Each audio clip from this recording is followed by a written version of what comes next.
ఒక రామాయణం తీసుకుందాం, ఒక భాగవతం తీసుకుందాం.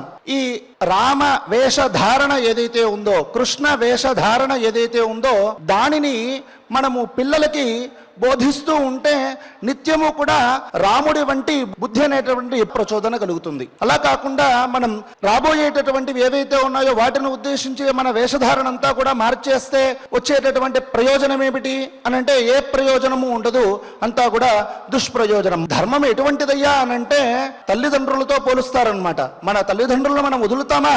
మనం వదలం. ధర్మం కూడా అటువంటిదే. అట్టి ధర్మాన్ని మనం చక్కగా మనం ఎంత ఆచరించినట్లయితే మనకంత శ్రేయస్సు కలుగుతుంది. పరధర్మము ఎప్పుడూ కూడా భయానికానికే దారి చేస్తుంది. ఎప్పుడైతే నువ్వు ధర్మంగా ఉండడానికి ప్రయత్నిస్తావో ఖచ్చితంగా నీకు ఆ క్షణము నీకు ఇబ్బంది కలగచ్చు కాక ఖచ్చితమైనటువంటి జయం అనేటటువంటిది నీకు కలుగుతుంది అని మనం మరి యొక్క మారు తెలుసుకొని స్వామివారి యొక్క అనుగ్రహాన్ని పొందుదాం.